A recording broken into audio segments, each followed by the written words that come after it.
السلام عليكم، شنو احوالكم؟ مرحبا بكم في قناتي. شرفتوني ونورتوني. ربي يبارك لكم ويعطيكم الصحة. تفضلتوا عندي. اليوم ان شاء الله باش نعملوا مع بعضنا هرقمة تونسية، هرقمة باللوبيا. عندي وصفة الهرقمة في قناتي، ان شاء الله تشاهدوها. وزادا اليوم باش نعمل لكم وصفة جديدة متاع هرقمة، وصفة اخرى، وصفة بنينة، وصفة سهلة، وصفة بحول الله باش تعجبكم برشا. الهرقبة اللي هي طبق تونسي بامتياز، ويستهلكوا معناها التوانسة نحبوه برشا برشا، خاصة في الشتاء نطيبوه في الأوقات الكل، وخاصة في الشتاء أكلة معناها شتوية بامتياز تدفي.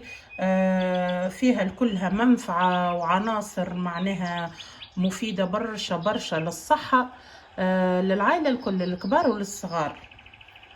ومن اهم العناصر المفيده في الهرقمه اللي هو الكولاجين، اللي هو معناها هذايا محارب الشيخوخه، نقولوا نحن هكا بلغتنا. كولاجين طبيعي، باهيه. بحول الله ان شاء الله تجربوها الوصفه هذه وتتفكروني بدعوه خير. بالنسبه للمكونات اللي معانا اليوم، عندي شويه هرقمه بقري مغسوله حاضره باش امورها واضحه. عندي البصل، خذيت راس بصل كبير وقصيته. عندي اللوبيا كيف تشوفوا سهله هنا، اللوبيا حاضره معناها جوست باش نحطها في الاخر، اللوبيا خاطرها طايبه امورها واضحه. خذيت سنينات ثوم مع البصل، وهذايا اللفاح نتاعنا اليوم. خذيت شويه فلفل زينه، شويه بلوكرويه، ملح، شيشه كركم مش برشا. وخذيت شويه جارليك بودر، ثوم مرحي، هذايا اوبسيون تنجم تستغنى عليه. واكيد بما ان نحن باش نعملوها هرقمه باللوبيا، دونك باش نستعملوا الطماطم المعجونه، يفك محلوله. تنقلكم قداش باش نستعملها بحول الله. وتوا باش نبداو مع بعضنا ونتوكل على ربي. اول حاجه باش نعملوها، خذيت طنجره وحطيت فيها شويه زيت. من بعد باش نحطوا البصل. بسم الله، هذا البصل بتاعنا.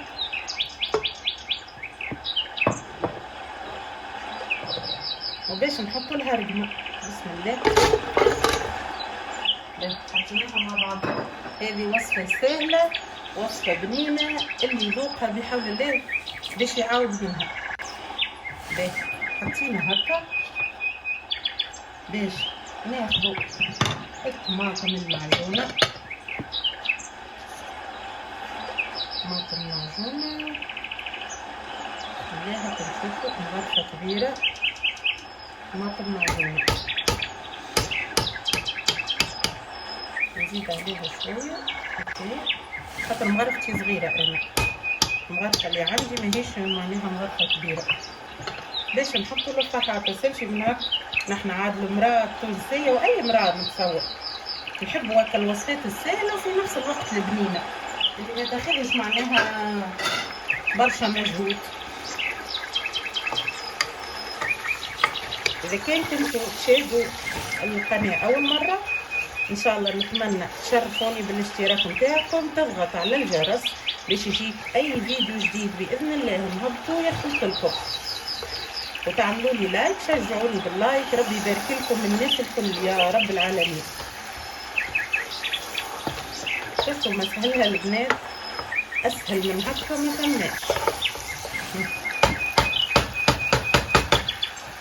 خلينا الثوم وخلينا اللوبيا للاخر بالكل، ثم هكا معناها داروا توش نحطوهم في الاخر بالكل. خليوها تتقلى شويه. وتوا باش نحطوا الماء ماذا بيكم يكون ماء سخون، هذيا لازمنا نتفاهموا فيها.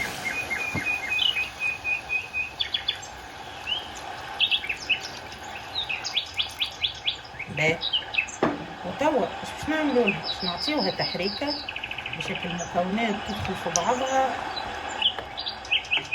طيب وباش نخليوها تطيب، باش نغطيها انا فوق، باش نخليها تطيب. سر من اسرار الهرقمه، خليها تطيب سله سله على راحتها باش تطيب لك بالكدا. شوفوا كالمنظر ما شاء الله. باش نغطيها ونخليها تطيب.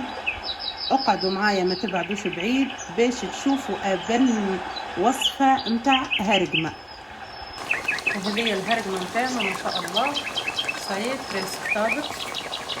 باش نحطوا لها اللوبيا بالله.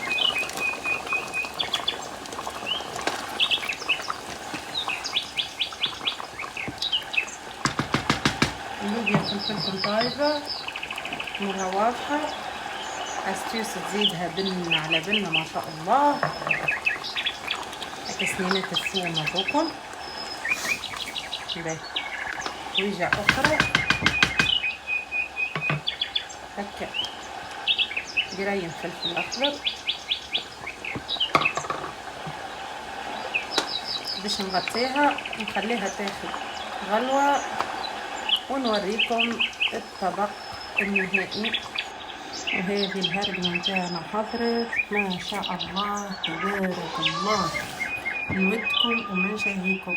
نقولوا نحن بالتونسي هذايا صحيين متاع الروسات. شوفوا جات خاطرة في الاخر بالكل جات شوية فلات حلو.